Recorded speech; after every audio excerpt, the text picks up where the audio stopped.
Hi guys, welcome back. Welcome everybody. Been a little while, sorry about that. Yep.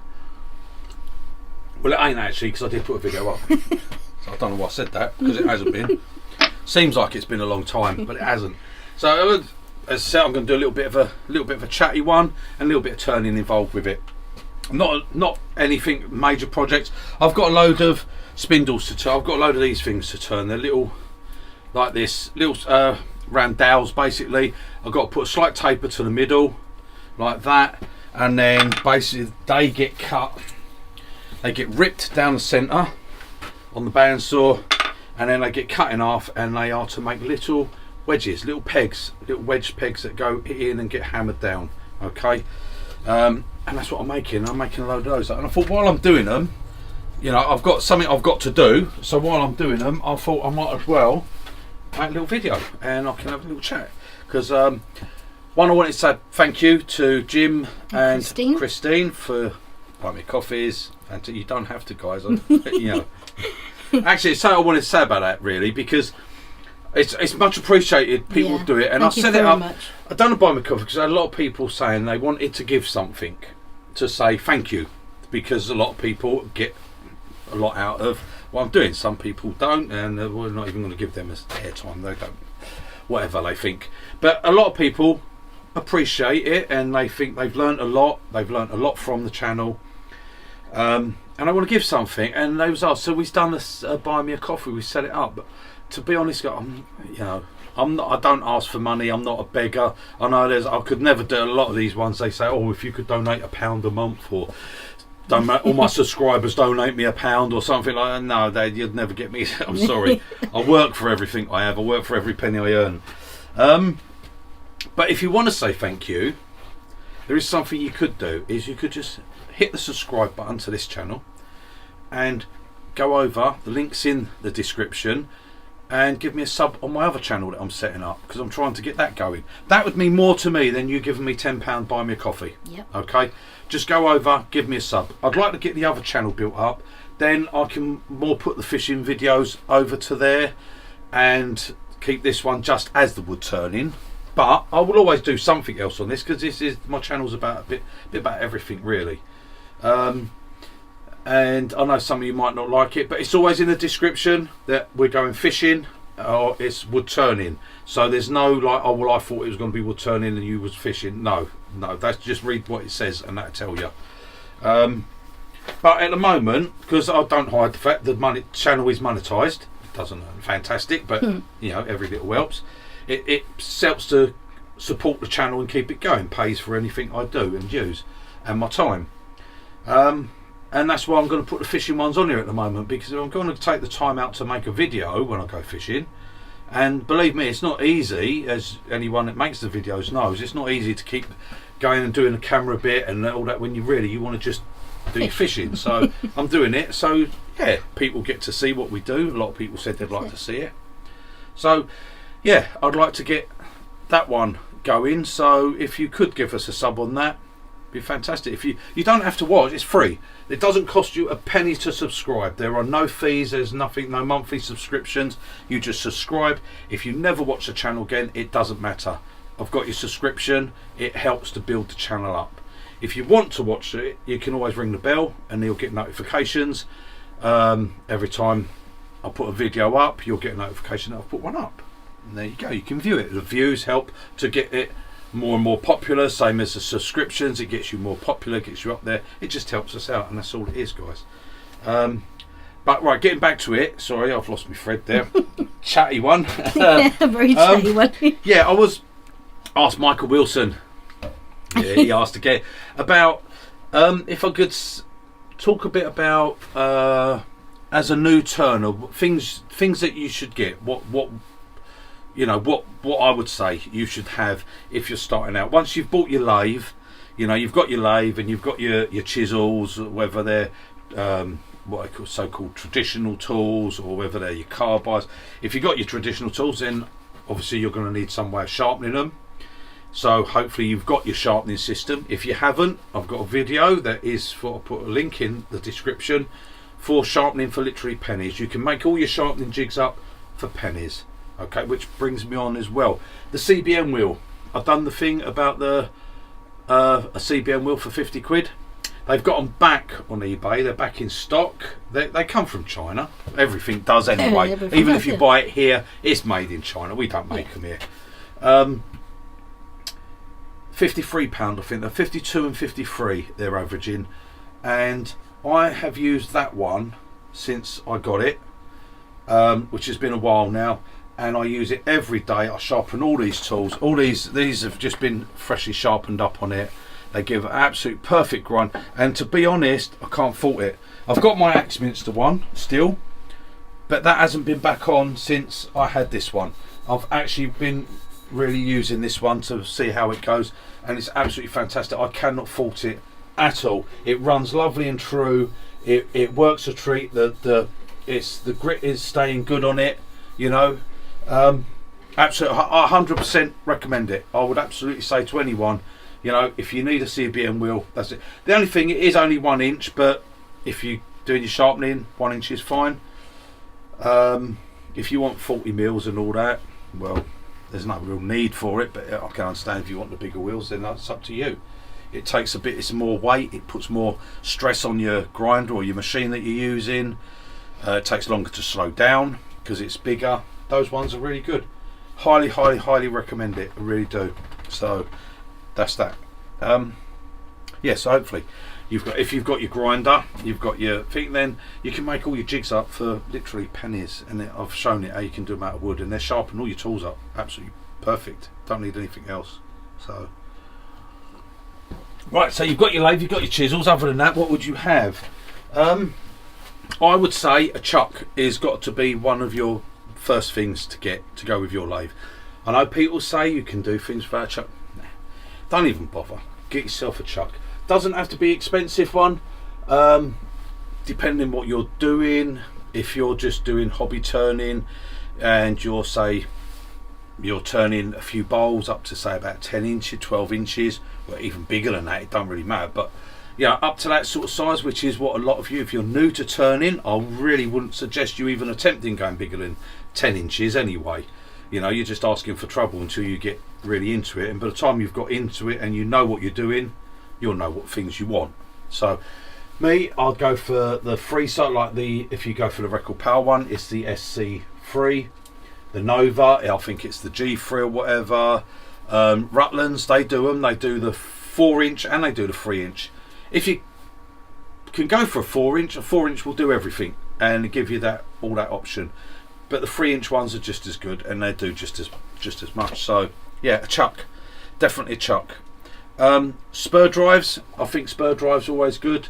Now you can get the ones that go into your headstock like that.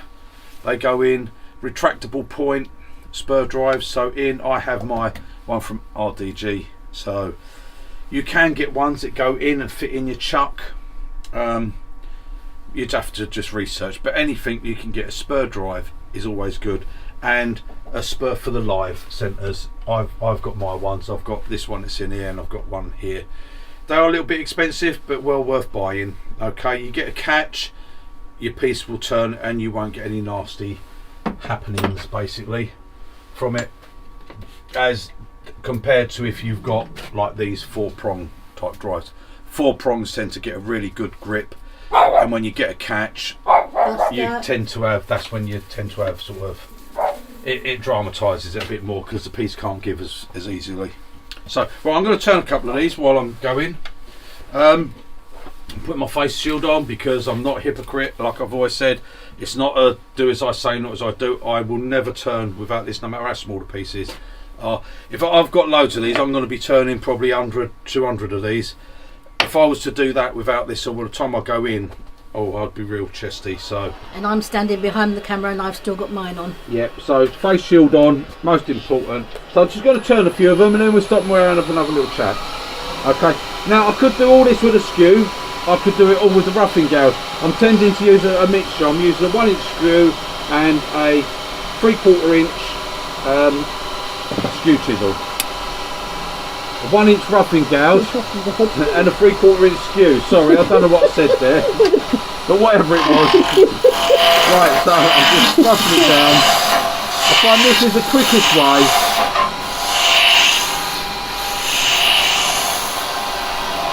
Now these have got to be between sort of 15 and 16 mil. Around 15 mil is the best at the diameter. Now to save me measuring, the actual spur drive itself there is 16 mil. Where the points are is 15 mil, which is really good. So all I do is I come in and I just bring that down to where the points are there, and then bring that down to the points, just like that, and that gives me that. And then all I've got to do is come from there and just put a slight taper to the middle. And I do this with the skew basically because it's always a bit of skew practice, isn't it? And if you can get into the fact of swapping hands, okay, swapping hands is always the best way.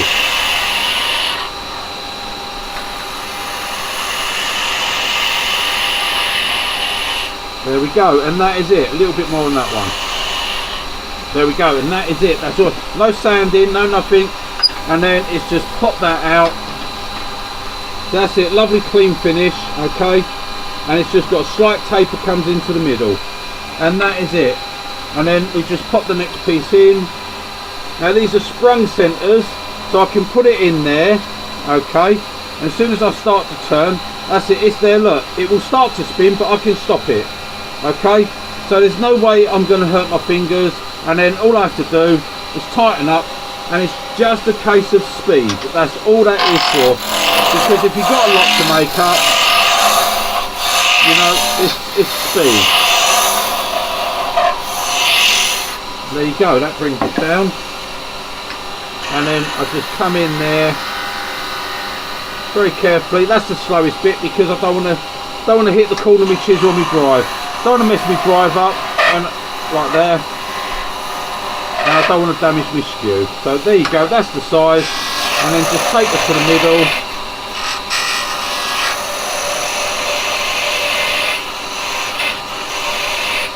Like so. And then a little taper to the middle.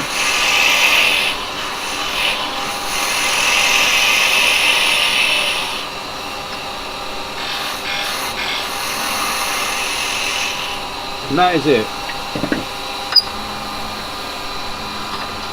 And then, like I said, they get taken over to the bandsaw, cut down the middle, then cut in half, and that gives me that tapered peg. Doesn't matter about the spur on the end because they get cut once they've been put in. So that's not dead square, but it doesn't matter, it's exactly the same thing. Pop it in, it's a little bit of a shorter one. There we go, and it's in. And then again, rough and gouge.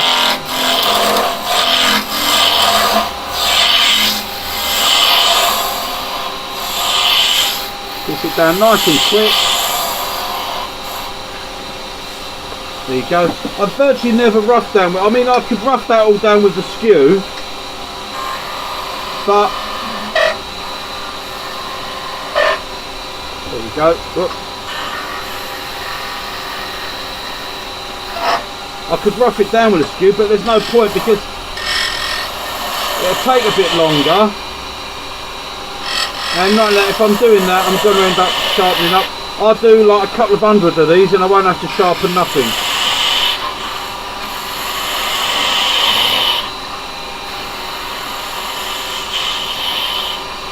I always, if I've got to rough down spindles, I tend to always go for a roughing gouge. That's what it's for. So there you go, and that is it. So like I said, I've got loads of these. And again, it's all good practice for you. You know, if you're new to turning, you know, if you're experienced, you do this, so you'll have your ways of doing it. You know, but if you're new to turning, it's always good. Like I say, always go backwards. That's always your best way. So you first start, and then you can put your hand over there. And if you rush like that, now this is dried wood. This is dry, it's bone dry wood, but you should get shavings, okay? If you're getting shavings, you know you're doing it right.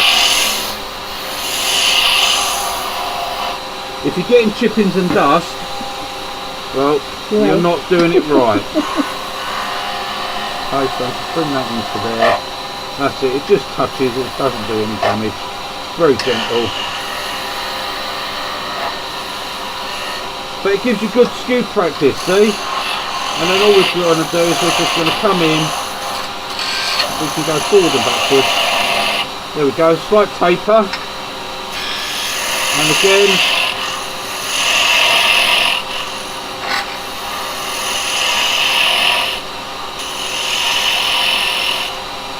Paper, that is it.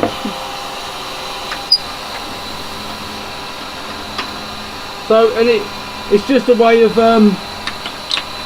getting your skew practice. Don't always practice on big pieces. If you're going to put a 3-inch piece of wood on there or stuff like that to practice with your skew, that's when you're going to have problems. Okay. Now, as I said, I can rough down with a skew. I can come in and I could do it all with a skew like this, but to me that will take longer. I'd rather just come in with me roughing gouge. That's what it's for. Okay, and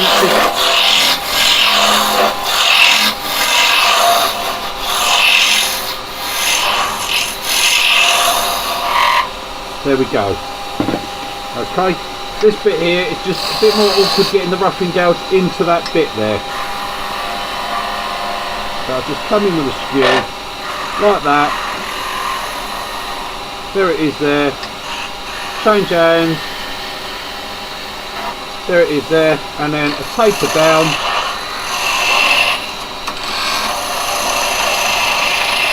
Just that little taper to the middle.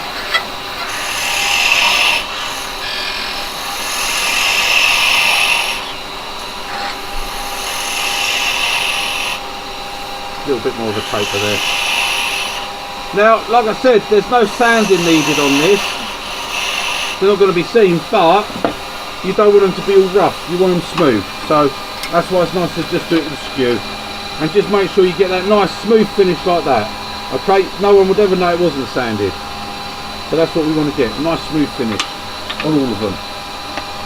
So I'm going to carry on doing them. Yeah, right. Other thing.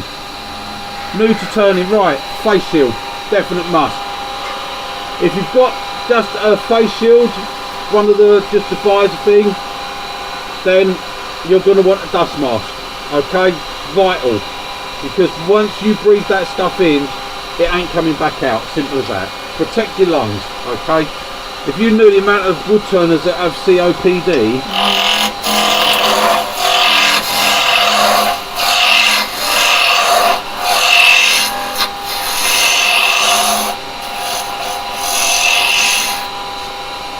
Now my recommendation would be to go for like one of these type, okay, which is the it's got the respirator on it, so you've got the filters and stuff.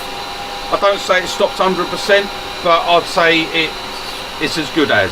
Okay, now I get asked all the time about what mine is. This is the Axminster one, but personally the JSP one is cheaper. And that's the next. I've got to get a new one soon. Mine's getting a bit rubbish. I'm going to get a JSP one. So exactly the same thing. Right. Okay. So yeah, face shield, definite. There we go.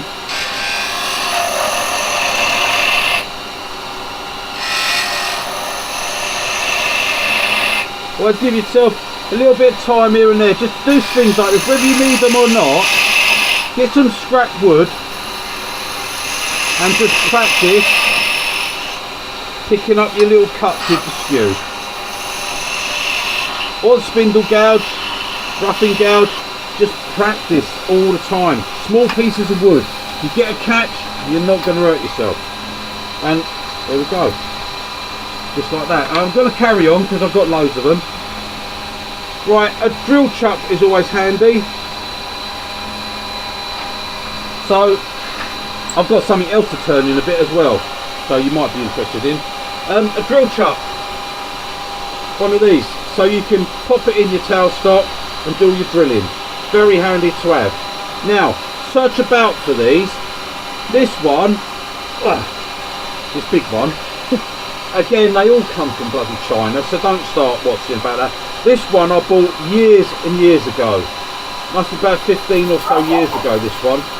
I think I paid about 40 quid for it. It was quite expensive. That one. This one. Don't know what the dogs are barking at. Dogs are going up on one. This one I got this off of Temu. Okay. Good old Temu. Yeah, I got it off of Temu, right? Now, the thing is, that was on there where they have you, it's like, oh, there's 3 days left to get it, or 2 days left. That was £9 and £2 postage. And it come from the UK. I got it within 2 days, right? And I thought, what am I going to get here? Is it going to be some little Mickey Mouse little chuck thing or something like that? But no, that is what come through.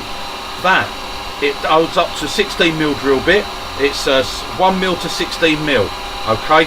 And it is absolutely fantastic. £11 delivered. When it come and I see what it was, I thought, brilliant, I'm going to go back on and get some more of them. Gone. Finished. It was ended. They're about like 30 odd quid. Yeah. So there you go. But the bargains do come up. But yes, a drill chuck, that allows you to use all your Fosner bits and things like that. Get yourself a set of those. Now, again, Fosner bits. Fosner bits for drilling side grain. So if you're drilling there, Fosner bits. If you're drilling into end grain, Fosner bits are not very good for that. They tend to smoke, burn, real hard work. You want sharp tooth bits, or what they call like ripple bits and things. If you just pass me one of those, oh, I've got one here. Yeah. So there you go. They have the teeth like that. Okay, they're the sort of ones you want for end grain. Okay, they go through lovely. Don't be conned into thinking you've got to pay fortunes for them as well. You haven't. They're very easy to keep sharp with a little diamond file. So right, what am I doing here? Let me go back to it. Right, let's just stir another one.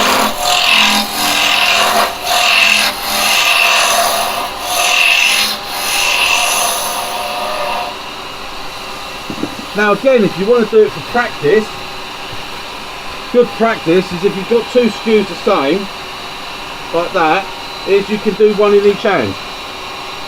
So we can come down here, and we can get our little bit there, and we can come down here,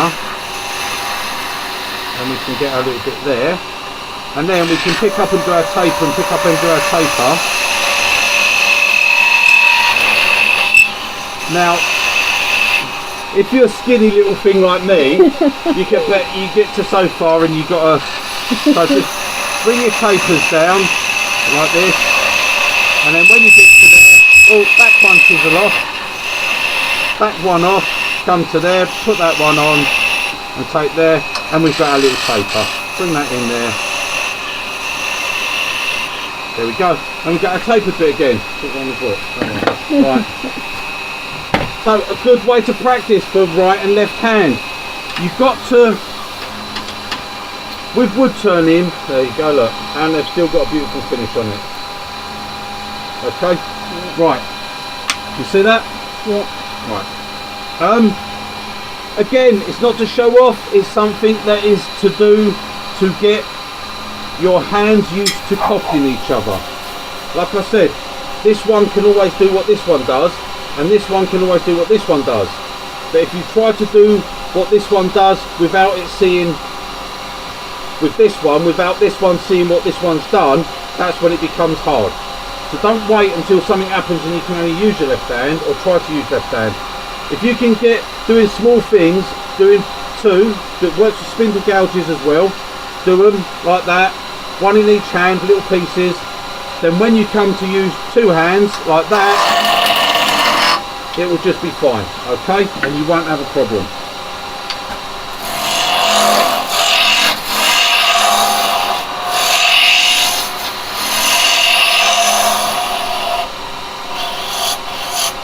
It's not a case of a showing off, it's a case of learning tool control. You are practicing, okay? It's what you're doing. You are practicing and you are learning how to be able to do that with that hand, and then you want to be able to do exactly the same thing with that hand. Not, well, I can't turn I can turn that way, but I can't do that one, so you have to come round here and start doing this. Your body goes into awkward shapes, you can't put the chisel in where you want it.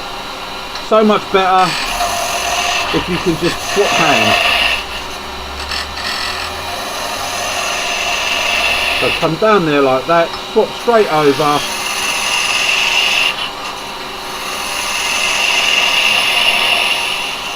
Come down there like that, and there we go. Little touch there, and that's it.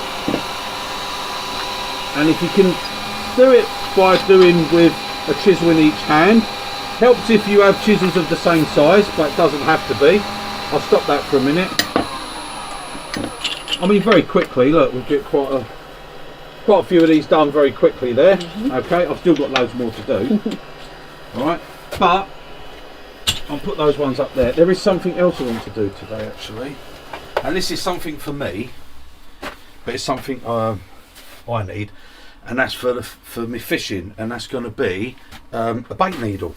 I need a new baiting needle thing. Now I did do one before. I've done them with thicker needles, but the needles are further apart.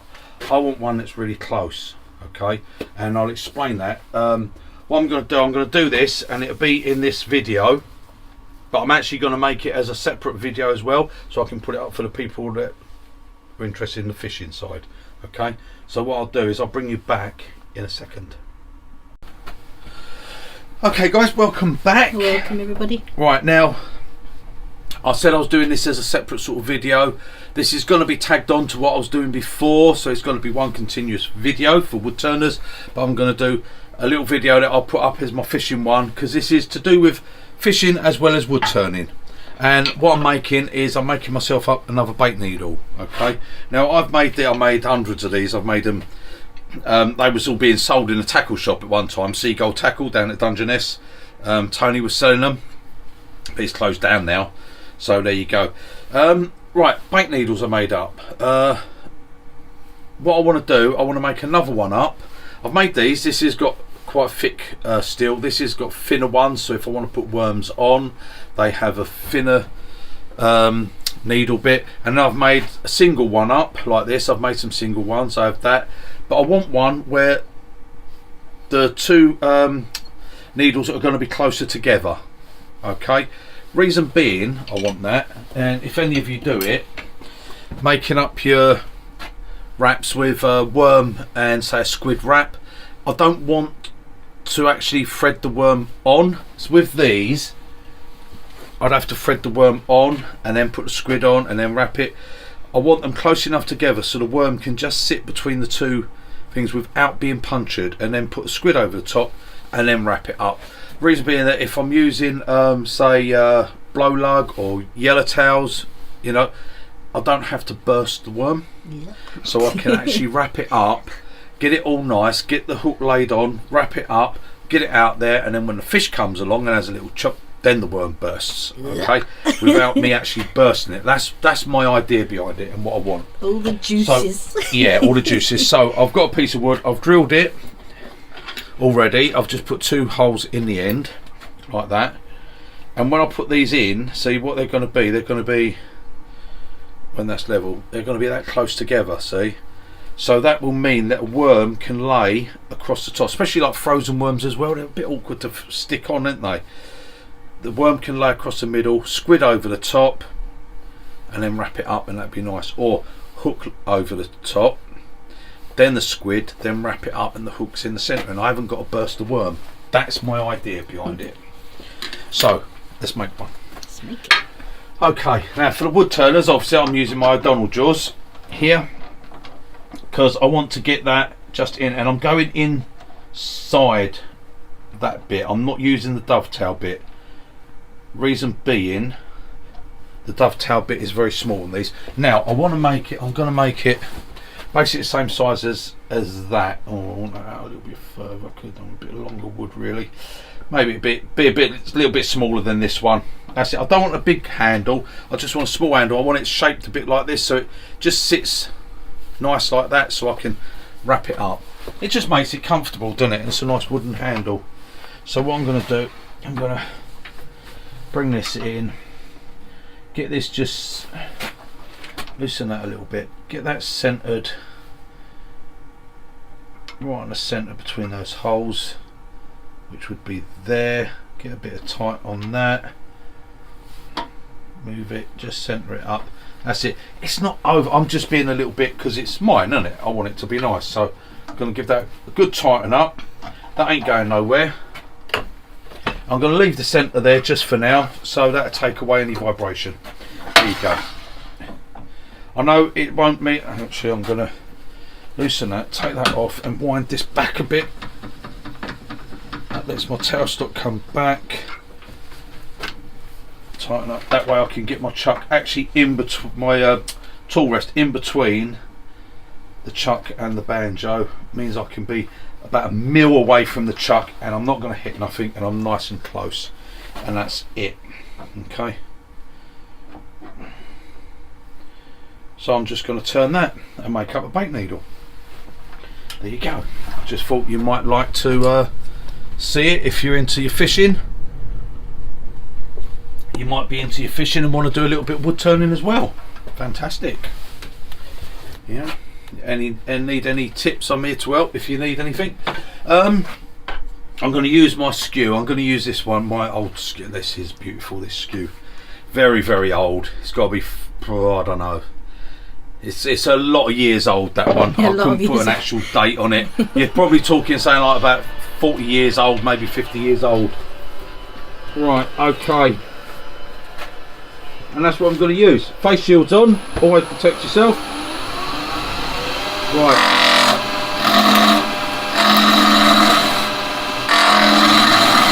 Now what I'm going to do, I'm going to put a cut here.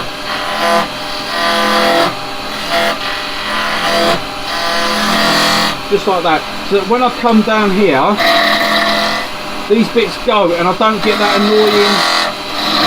annoying fluff like that at the end of it.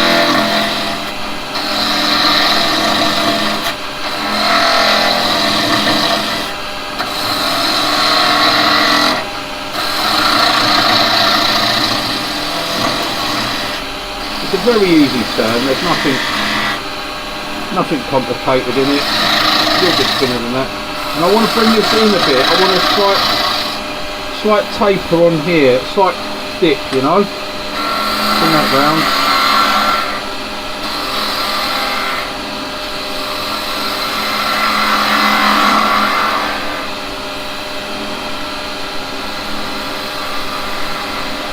About there will do me with that. That's it, that's nice. I'm going to use a point to just take that little edge like that. That's it, that's nice. And I'm going to bring that in.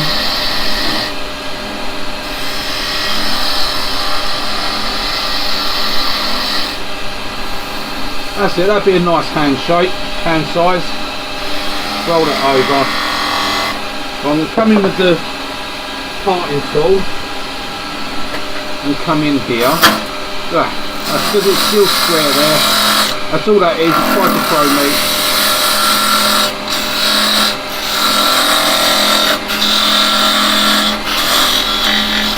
About there, that'll do. Now what I'm going to do is I'm going to use I would bring this curve in here with the skew, but I can't because my chuck's too far. I'm going to too close to the chuck. I'm going to hit there. Okay, so I'm going to use a spindle gouge to do this bit, and I'm just going to, all I want to do is roll over that and bring that in.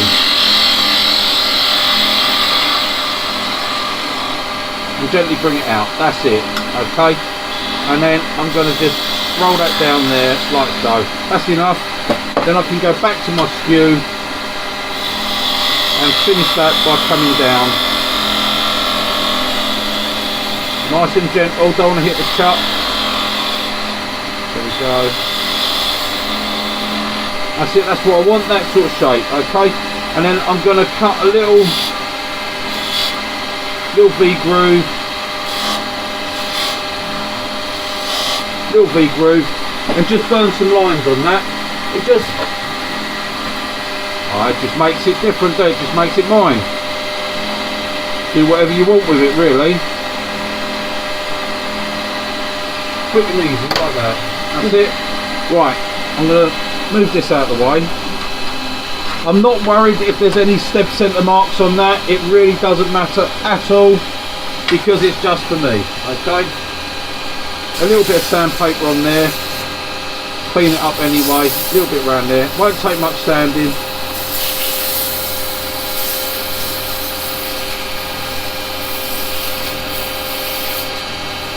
There we go. Just do a little bit on there, so I'll just come in and I can feel that's probably not exactly round on that bit. Might be a little bit left there.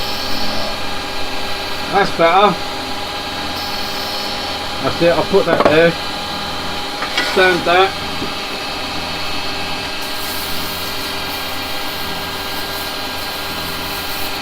Right, and now bring this back in right up close to the chuck. Tool. I'll take that in a little bit further.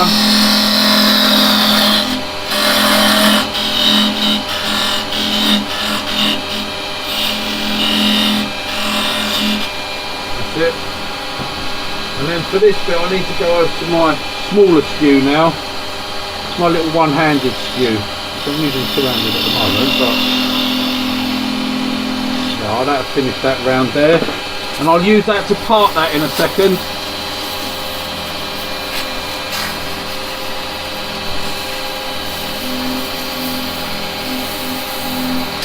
Right, that's nice. Right, because it's got a little bit of movement, I'm going to put that centre back up on there. Just while I put a bit of sanding seam and a bit of wax on. I'm going to use a bit of Canuva wax because that'll give it a real hard wearing finish. This is just my shellac sanding sealer. I've got a video up if you want to know how to make it. That's it, that's done. Give it a little, there we go. Pop that back in there.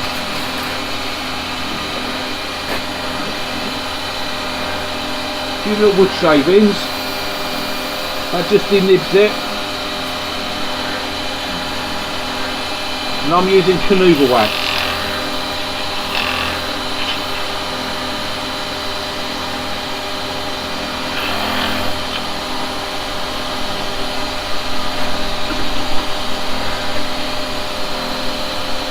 Now give that a real nice shine, and it'll be hard wearing. It won't come off too easily. That give it a nice finish. Only for me, but you know, get in there. Remember, don't wrap the cloth around your hand. If it was to grab on the chuck, you don't want to be tethered to it. Just hold it like that, and it won't hurt you. There you go. Now I'm going to bring this in. Remember, don't hit your chuck or the piece. Just bring it in nice and careful there, like so. We take this away. As you finish that off, I'm just going to put a little bit of wax on that bottom bit there, just to seal it while it's spinning. There we go. Good. Right, now a little skew, my little one-handed skew. So I can come in here and part this off.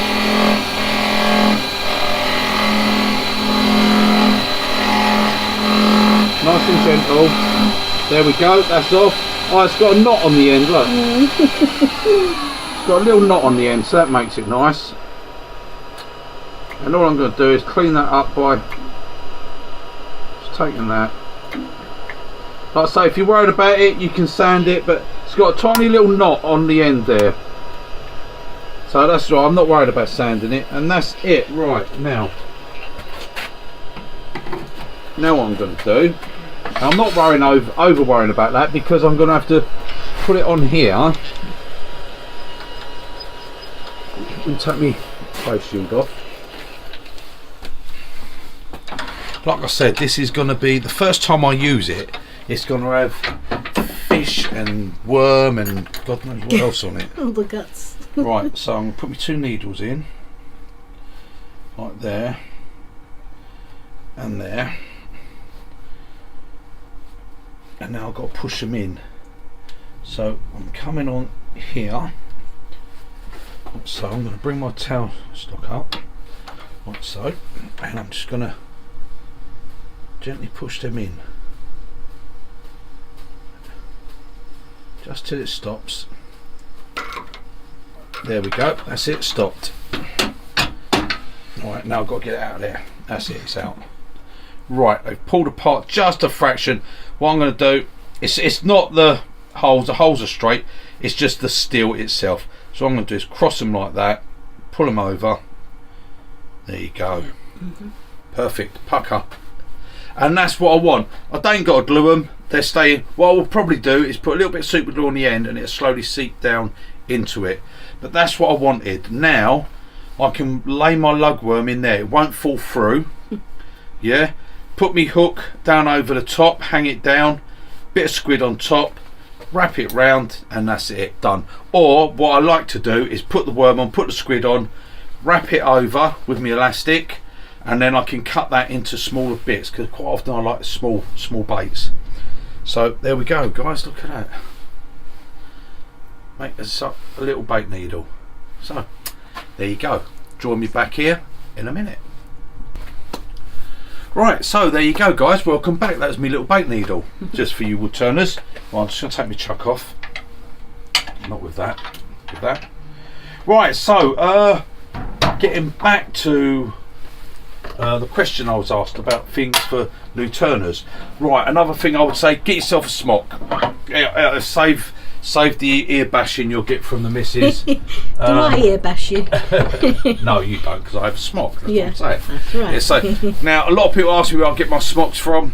I don't buy smocks. I will not pay that price out for wood turning smock, just to basically cover it in sawdust and muck and everything else. I buy mine from charity shops. These are just sports tops, because none of the actual tops I get I find ever do what I want them to do, you know. So yeah, these they zip up nice. I wear an apron over mine, and the reason I do that is because look at the state of that. Okay. Right, I've got burn. All the time. I have this thing when I do this burning. I'll burn something like that, and I'll go like that to have a look at it, and I'll touch there, and it cuts it basically. It's still hot. It's just a thing I do. Yeah. But I get all look actually glue. I've ripped it there already. Look, Yeah. I've got a rip there. That's where I've caught it on something.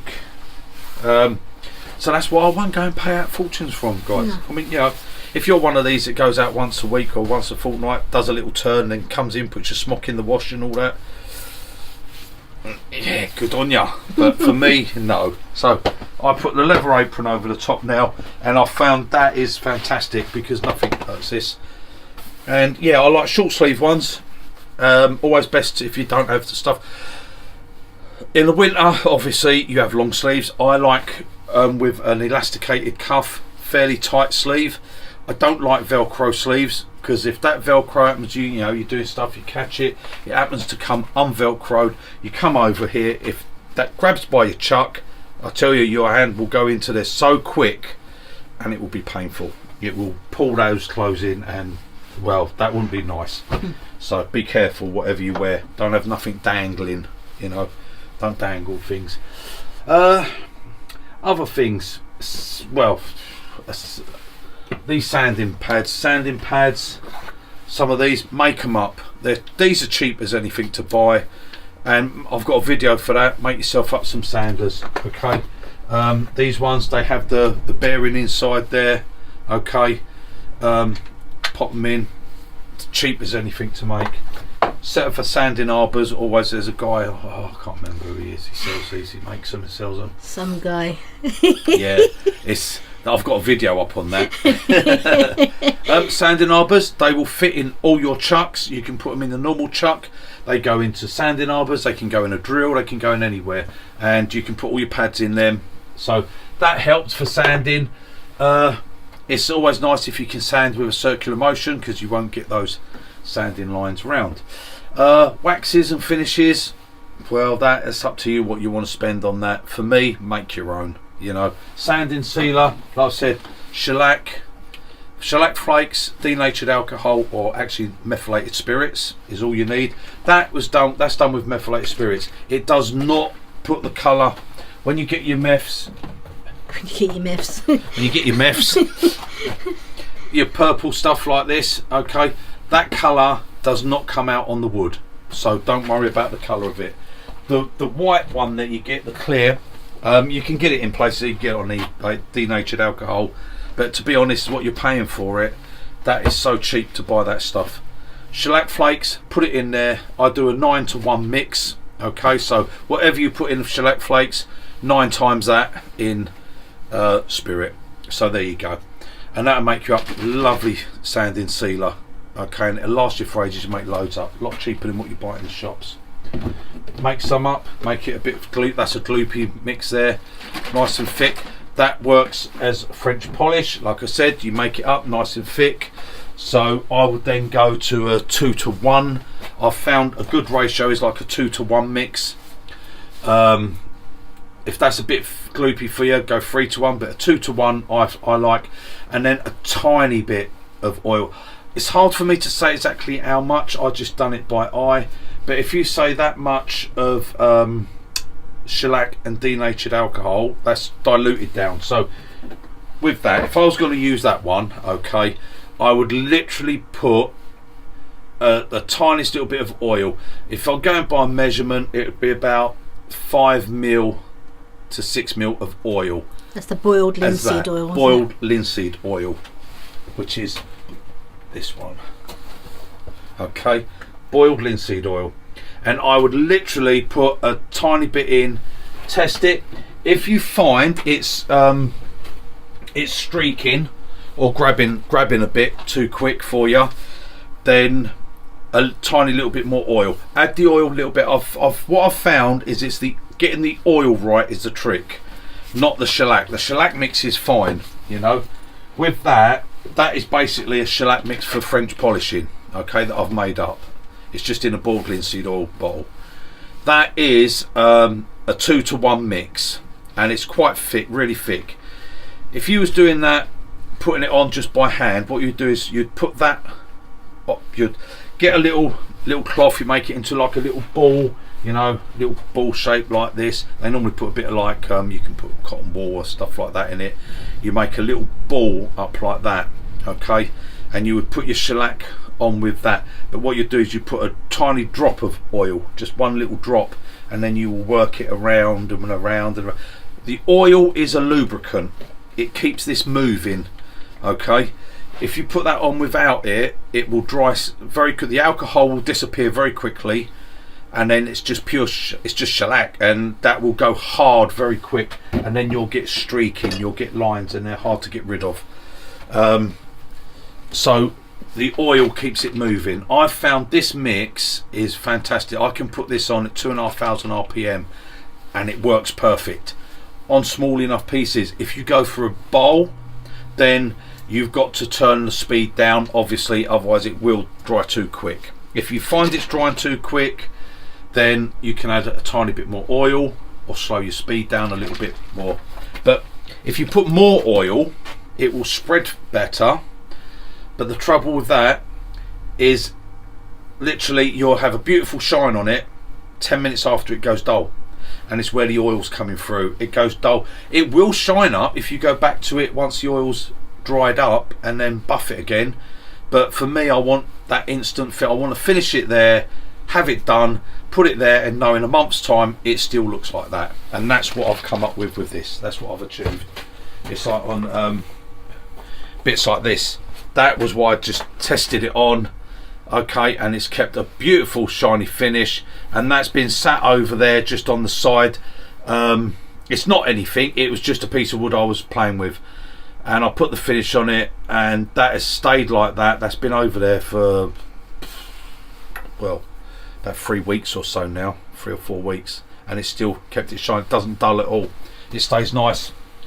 So there you go, that's about the shellac. So yeah, that's your finishes. And another good finish is Canuba wax. Again, don't buy the sticks because they are a bloody fortune. Buy yourself a bag of, I'll get there, give me 2 seconds. Right, a big bag like that of Canuba wax flakes. You get a big bag, get it off eBay. I think this was about 13 quid, okay, something like that, 12 quid. You'll pay £7 or £8 for a little block like that, you know. Get that. I made loads of it up. I've got them down here. I've made this one I've been using. I've got all these like big blocks. I made 3 big blocks like that. Okay, I cut that into 3. It's solid. Be careful, don't drop it on the floor. It will break because it is that hard. It's not pure. It's not pure. Melt it down. All you do, put it in a saucepan and just melt it like you'd melt any other wax. Okay, it melts down, and I add to that now. It's all really hard to work out a measurement here. I just put a little bit of beeswax pellets in with it. Okay, I've probably got those over there somewhere. Yeah, right now. Right, this is still in here. Right, there. Beeswax pellets, okay? That's what they are, just like that. Natural beeswax pellets. Yellow beeswax pellets, that's a kilo. And for a kilo of that, again, it's really cheap. And you can make up, I mean, well, out of this, I've got to be careful because I'm not sure where I tipped it out from. I don't want it to all, yeah, I've got a little hole in the corner of the bag, right. So, a kilo of that, and this was I think it was a kilo of that as well. It was like 20 something quid, okay, but I've made up 3 big blocks like that, and I've still got all this left, so I've got a hell of a lot to go now. Like I said, don't do equal parts. Play about with it, see how hard you want your wax. This is a very hard one, this one. If, like I say, if you drop it on the floor, it breaks, it shatters. It's very hard. That's what I want it for. I'd say on that you're probably looking at I really don't know what I've done. I'll just put some in. I'd say like a 5-to-1 ratio. So 5 parts of that. So if you put 5 ounces of that, put 1 ounce of beeswax. And that just softens it down a bit, otherwise it would be really hard. And if that's not right, then just add half the beeswax. If it's too soft, if it's too hard, then add a little bit more beeswax. Just try and know it. You can always melt it down again and add a bit more Canuba wax if you put too much beeswax, or you can melt it down and put a bit more beeswax. It's not there's no mistakes on doing it. You can just put it in and melt it down again and add a bit more of whichever one you need if you want it harder or softer, and make your own. You save yourself a fortune, I'm telling you. And this stuff is fantastic. You see the shine it puts on, puts a beautiful shine on. It really does. Canuba wax is absolutely the best thing in wood turning. Right, that's that. Anything else you would need? No, apart from that, just so you sort yourself some tools, guys. You know, and if, like I say, if you go for traditionals, just take a bit of time. I've got it up on the videos. Learn your grinds, okay? If you go with carbide, fantastic. I mean, I make and sell carbide, as you know. I don't force them on people. You know, if you don't use them, well then my opinion is you're missing out. I don't say just carbide. I say use everything as much as you can. But carbide, if you go for carbide, you got the benefits. You don't ever need to sharpen, so you ain't got to learn sharpening, you ain't got to learn bevels. They come with a bevel. That's the bevel you've got, that's the bevel you'll learn to use. Don't listen to any of the claptrap or the bullshit out there about carbide can't do as good as traditionals, can't give you as good a finish, you'll have to sand. It's all total myth, bullshit. People talking out of their backsides, they don't know what they're talking about. Okay, challenge is still out there. Anyone wants to take it up, I'll give as good as a finish with a carbide as you'll get with any traditional tool. There you go, it's out there. That can be done, and I've proved it. I've got hundreds of videos out there proving it. You'll get as good a finish on a carbide as you will with any traditional tool. You just have to use it correctly. If you watch the videos, I'll show you how to do that, all free of charge. There you go. Right, so if you go with that, you ain't got to worry about sharpening, and you can do everything. But again, you're missing out. there's so many lovely tools out there. You know, spindle gouges. Like I said, when you do your grinds, you'll have to learn them. Now, I would recommend putting a relief bevel on any grind, any gouge really. You got long grinds, you got shorter grinds, you got different ones. You need to use all of them really. There isn't one grind does everything. It's like, it just doesn't exist. One grind doesn't do everything. The relief bevel. Why do I put a relief bevel on? Right. A lot of people will tell you remove the heel, and that's to stop the heel leaving marks as you go round and stuff like that. That it does do that. That's a bonus of it. But that's not why I do it. Why I do it is for, if you look at those two, okay, the reason I do it is for that reason, to shorten the bevel. Okay, now on nice long straight cuts around the outside of nice bowls, a nice long bevel is good. It gives you nice control. Okay, but if you want to come in and you want to do nice little cuts, do your spindle work, do some beads and things like that, then the shorter the bevel, the better control you'll have. Okay, and that's the reason I do it. It shortens that bevel down there. Okay, if I didn't take that away, that bevel would be that long, and you just won't control, you won't keep bevel contact around beads and things like that. Same as your skew chisel. If you're doing planing cuts and you're doing nice flowing cuts, then yes, a longer bevel like that is absolutely fine. Okay, you can have a long bevel, it will come down. If you're doing big sort of beads, big curves, you know, that go round nice, you'll stay in contact. If you try to do small little beads, then you're going to end up having trouble. Then you want to go over to something like that with a smaller bevel. The thing you've got to watch on that is the thickness of your tools. Okay, now let me just grab one of these. If you've got, this is 1/4 inch, okay, so if you've got 1/4 inch thick, and I've got a, it's not an over long, but it's a long enough bevel on that. If you go for a short bevel on a thick chisel, it will not give you a very good cut. Okay, it will work, but it won't be very nice. You want to get yourself a mixture. You want some chisels. I've got one over here somewhere. This is actually one I made up for that purpose. Okay, it's a lot thinner.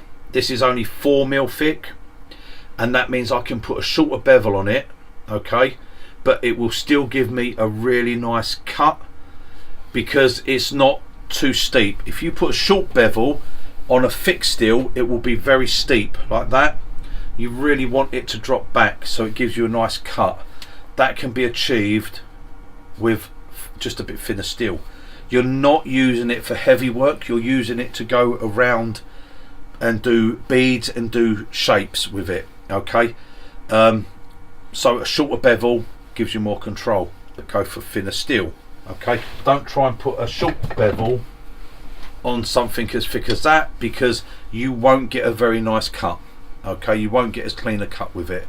This will give you a nice cut, but that'll be on slightly bigger things. Again, why I have so many skews and stuff like that, because they've all got different grinds, they've all got different shapes.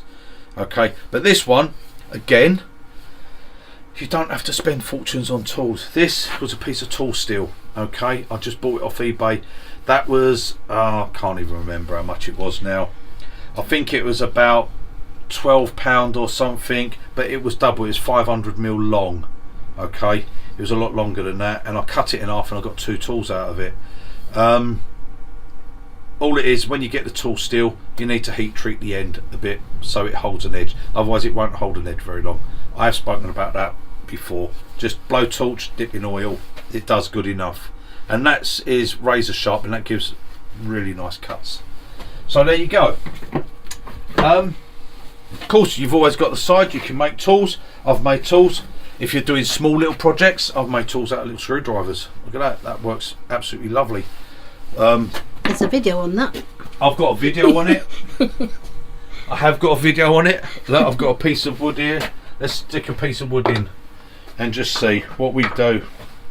You know, you can make your turning as cheap as you want. it's nice to have really nice expensive tools, but to be honest, you don't have to have them. Expensive tool does not mean you're going to turn better. While you're using them, you wanted to correct. You wanted yeah, to say I did say about spur centres. Yeah. When I was saying spur centres, I meant stab centres.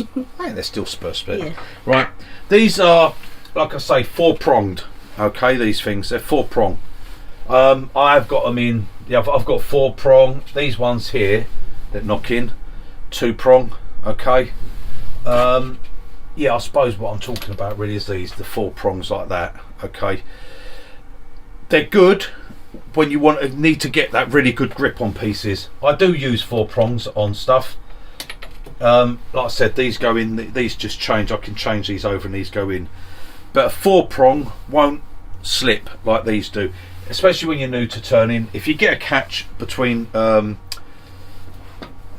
step centres, they will spin. Yeah, your wood will twist and it won't be as bad. So I just wanted to correct that a little bit. This is just something I played with the other day. It's nothing, it's just a piece of wood, that's all it is. But yeah, you can make tools. So with this, I mean, like I said, I wouldn't use it for big, I wouldn't try turning bowls and stuff with it. But for doing stuff like this, it's absolutely fine. You come on, it's got a bevel, there we go. It works just the same as a skew chisel. Okay, look. There you go, beautiful cut. It's a screwdriver, that's all it is. Come on here.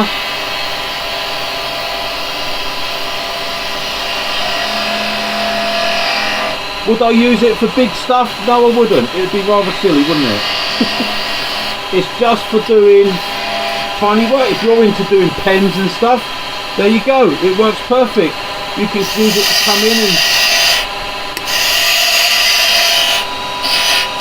basically it's like making your own beading parting tool. Okay.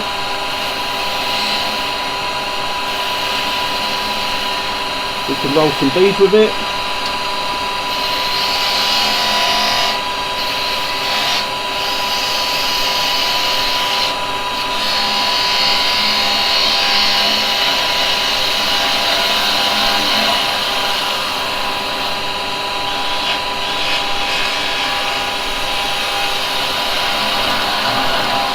There you go.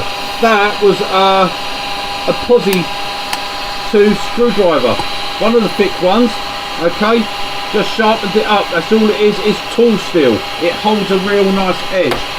This was just an old flathead screwdriver. Okay. It does exactly the same job. Just come on. Now, if you make little things like this, you want to make something decorative. These sort of tools are absolutely fine. You know, they get you turning. And if you're turning and you're making a little bit of money from making some bits, and then you can buy yourself some better tools later on. You know, experiment with things. Don't try turning a big bowl with it. It won't be no good. Parting tools. I've already shown it before. Look, that's an old carving knife. Okay. This had a serrated edge. I just ground the serrated bit off. Make it to a point like that. Sharpen it up. It's tools. It's steel. It's stainless steel, Sheffield steel. Okay. Again.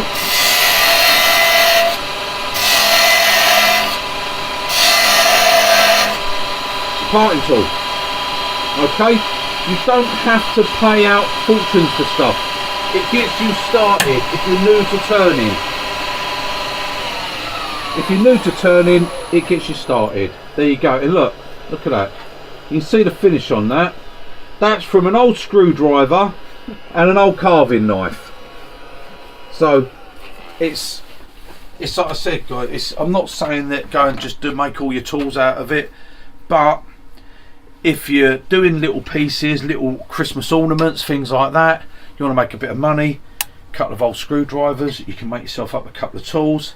And it works. I mean, look, it's got a bevel to it. I've just put a bevel on it. It's tool steel. That is stronger than the mini tools that you would buy. Okay, it's lovely and strong. don't ever be overhanging. You're not to use it like overhanging here. This is actually chrome valium, isn't it? Tall steel, so it's lovely. You're not overhanging far. There's no strength issues because you're only there. You would never bend that piece of metal there. Okay, don't have your tool rest any further away, and all you do, come on the bevel and cut. That's it. It's no do. You can see how beautiful that cut. Look at it. Look at the finish on that. There you go. You could go and pay out £50–60 for a skew to do that. Yeah. So there you go. Make some tools. Get them made up. Right. Anything else I would say? A selection of drive centres. You don't have to get a lot.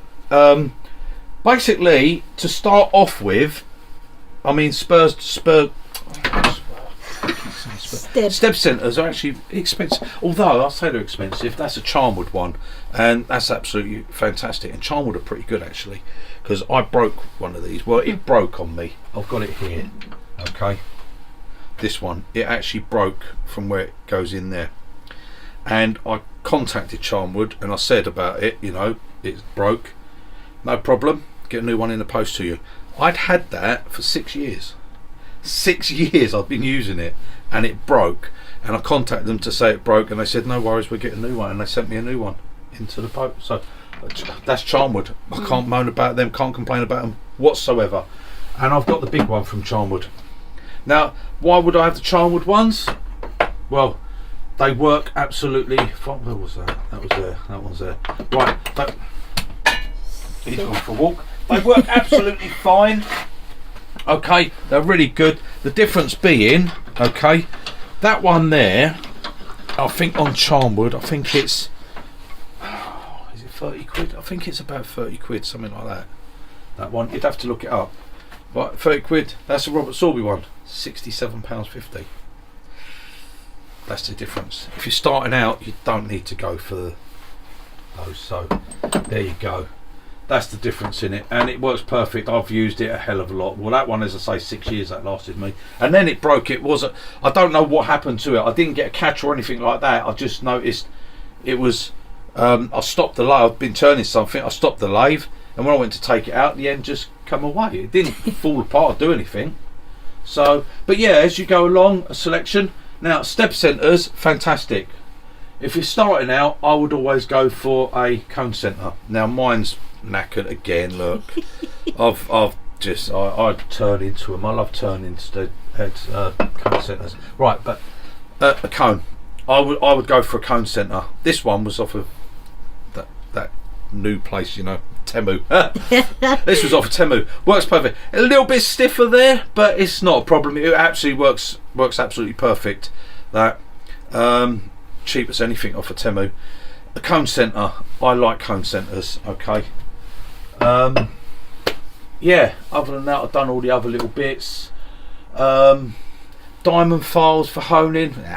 Why do you want to hone them? Sharpen them on your jig, really. You know, if you got carbide, then yes, that's a different matter. Diamond card, just like this, 600 grit. Put your cutter on, upside down. A few circles like that. Now, a lot of these diamond cards, you can put lapping fluids on them. I will either put a bit of WD on it, or that's it, a little bit of spit, and you go like that. It goes black. Actually, I've got an old cutter up here. I've got one up here that I took off of someone else's tool, actually, one off of mine. Right, so we've got a cutter there, a little bit of spit, put it on there. Right, now see that, look, black. Right, we've got the black, that's it. That now is sharp again. That's all you need. Once that black comes up like that, that's it. You're removing metal. Don't keep going, because you're just removing carbide. You're just wasting it. That is now sharp again. Okay, that's it. That's all you have to do. It's as easy as that. I've got a thing up here because, say, someone come and that was actually Philip. When Philip come, he had his chisels. Ones he had got off of me, I'll put him new cutters on before he left. Okay. Again, get rid of that. Detail one. There's a detail cutter. Okay. That come off of his. It's got a bit. The same with the detail cutter. Don't try and sharpen the bevel. little bit of spit on your diamond stone. Few circles like that. There it is, nice and black. Okay. Done. That's it. That's sharp again. Be careful, don't cut yourself. 15mm. Again. Goes nice and black like that. Once it's black, that's it. It's sharp. Don't keep going. You're just removing carbide. Okay. Once you've taken that bit off, it's sharp again, and that's all you need to do. That is as easy as that. You can't get easier for sharpening carbides. Okay. Sharpening skews and things like that, no, I don't bother with it. Sharpening a bowl gouge, no, I don't bother with it. I don't go, I've got my spindle gouge. I'm not going to sit here and do all this. Yeah. No. I've got a CBM wheel. I'll just go on there, sharpen it up. It lasts for ages. Don't scrape with it. You don't have to keep going back to it. They stay sharp for ages. Don't scrape. Cut. Okay. Learn to cut. Don't scrape. Right, that is it, guys. Of little palm sander. Make yourself a little palm sander. Again, it's something you can make up. Okay, little bearing. Just buy the bearings. You can buy them off of Temu, buy them off of eBay, wherever you want. Don't go into the bearing shop like I did. I said I want 10 of those, that size. You put them in a bag. You come up. You went right. That's 96. What? 96 something it was. Yeah. Yeah, No. take the piss. No. What are you talking about? Bearings. Yeah. Oh, there's such and bearings. I said, I want them for making up sanders, mate. I said, no, forget it. Forget it, I don't want them. And I've got these, I've got some off of eBay and I've got some off of Temu as well. Yeah. They're literally Temu, you get like 20 or 30 of them for a couple of quid. They're so bloody cheap. Make yourself up some sanders. Just drill the hole, put the bearing in, little rare earth magnet in the bottom, okay? That holds it in like that, so it goes in and you can hear it's clicking as it, there, it pulls it. I can get it right. There, see? It pulls it in there, and that's it. And then when you sand it, a nice little palm one like that, it just goes round. Yeah, even if you sand with your paper first, especially even on spindles, you sand with your paper, and then on your last bit, just come along with that, and that takes out all your sanding marks. Nice little palm one. These are all right. These are good. You know, they're good for getting in and stuff. But that is fantastic. That one, I use that a lot actually. I made that one up, and that was with my shellac, and it's still got beautiful shine on it. See, I'm not lying. It stays. Look, there's a video on making this one. You can see I put a little bit of shellac on that, and there you go. Lovely. Right, that's about it, guys. Faceplate rings, don't even bother with them. Throw them away. Actually, use them to make sandals up. Yeah. Put them on the back of that. Get yourself a little bit of round ply. Well, a bit of square ply. Screw it onto it. Put it into your chuck, and then turn it round. Okay, to whatever size you can get your pads. These are the stick-on ones. That one has a Velcro. The big 12-inch one has a Velcro one. Okay, and use them for that. Okay, for me, my advice would be for wood turning. Nah, don't even bother. Use a worm screw. A lot safer. Right, that I think, guys, is it. Okay, there's not much more I can really say about calipers, things like that. Calipers, yeah, calipers are always good. Again, these things, I use these a hell of a lot, you know, just for getting your sizings and everything. Buy a variety of them. Look out at your car boot fairs and stuff. You find these, they're like 50p's and stuff like that. You get loads of them. Yeah, but wires for burning, yeah, I use a cut off spoke before. Coach bolts. Why do I use coach bolts? Because of that. I stick on a magnet. That's the only reason. It's nothing. I could turn myself some nice wood ones, but what I tend to do, this I'm using here is MIG welding wire. Okay, and this is the 08 MIG welding wire. It's brilliant. It lasts for ages, and I have spare spools of it. You can use just copper wire, strip copper wire out of the flat, like cooker type wire, you know, the plug wire, the flat one, the flat grey one. Strip the wire out, use that. You've got meters and meters you can get of it, and you just replace it when it breaks. Eventually it does break, and you just replace it. But the reason I put it on coach bolts is purely for that reason. I can put it on magnets anywhere like that. That's why I have it. I don't want it hanging anywhere. And when you've burnt Be careful, don't put it on your top because it tends to make holes in it. It does. That's weird, that. Yeah, so that's it. That's it, guys. And don't be worried about buying tools off of Temu, because I'll tell you, everything So I've far, bought, yeah, so far. I can't complain about any of it. It's brilliant. But don't go and buy. It's like these things. Now, I've only used these once. I bought them because I've always wanted them, right? These. Now, I paid £34 from Temu for these.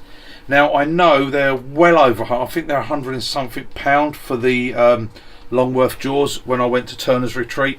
Right. Don't buy a set and try to compare it to those. It's not going to be anything like that. Just buy it, and does it do the job? Yes, it does. Will it hold a bowl? Yes, it does. Does it run true? Yes, it does. Was it only £34? Yes, it was. So there you go. It does what I want it to do. Yeah. If you want to go out and pay £100 out, then do so. But it works, and I don't turn slow. You know me. I don't turn slow. I've had these turning at like 1500 RPM, and they've actually worked absolutely perfect. So there you go. That sits up there. Might get used once a year. I don't know. I didn't have one, so I wanted one. That was it. So that's it, guys. Yeah, that's the finish. Yeah. Done. Job done. Right. Okay. Anything else? You just pick things up as you go along. It's very hard to say to anyone what to buy, because you never know what you're going to go into. It's everyone's choice, isn't it? You might be like a lot of the boring people and just go into making bowls. Yeah. Have a boring life. I don't know. Just spend your life making bowls. How boring is that? Yeah. I'd rather play golf. Oh my god, and that sounds That's boring, isn't it? No, you need to find out what you want to do. You might want to go into more spindle work. You might want to go into doing like pen turning and things like that. Then you're not going to need all these other tools. You might want to go into making more vases, you know, and do that. So then you'll want different tools to what you'd want for bowl turning. Like pen sets. But if you get into bowl turning, yeah, then you know. It's hard to say. It all depends what you want to go into. Everyone seems to want to start wood turning and turn bowls. Bowls. Well, yeah, you'll go through it and do them, and that's it. Like I said, be careful when you're turning bowls. Don't go buy all this crap about leaving a centre up there for stability to the sides. It doesn't do that. I don't know where these people's brains are when they think that, but there you go. It works in their mind, I suppose. All that does is it causes you to have obstruction when you're turning. Okay, you can't do a proper flow. You'll come down, you've got your towel in there. Yeah, if you're frightened of it coming off and you're putting that up because you know, oh well, put that up in case this comes off, then obviously you're not doing something right at the other side, are you? You're not mounting your piece right. You shouldn't be frightened that it's going to come off.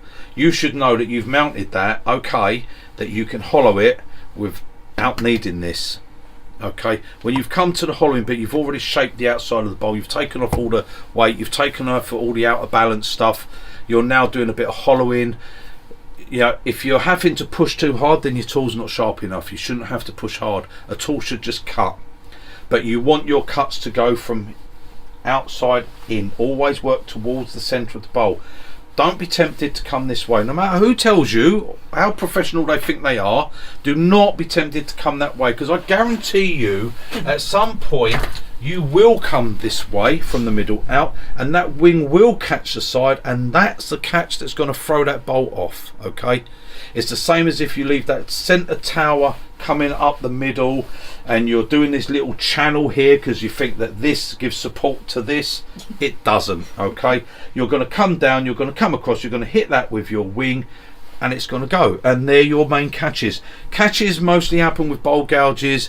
The bad catches, dangerous catches with bowl gouges, and it's because your wing catches. Okay, that's it. So don't do it. Simple as that. That's my opinion. Don't do it. You turn from a bowl outside of a bowl, you turn from the out inside of a bowl, you turn from the outside in. Okay, and that's it. Unless of course end grain, then end grain you come from the centre out, but that's a different thing altogether. Do not do it with a bowl gouge. Do it with a spindle gouge. Do it with a carbide. Okay, and you'll stay safe. It's about staying safe, guys, and that's what it's all about. Staying safe and enjoying your turning. Yeah. Okay. Have fun, enjoy. Yeah, have fun and enjoy. But to me, you know, if you're doing bowls up to, I don't know, 8, even 10-inch bowls, 12-inch bowls, even a 20-inch bowl, if it's not over deep and you ain't got to go a long way in, try using a spindle gouge. You might surprise yourself. You might find it's a lot safer and a lot easier to do.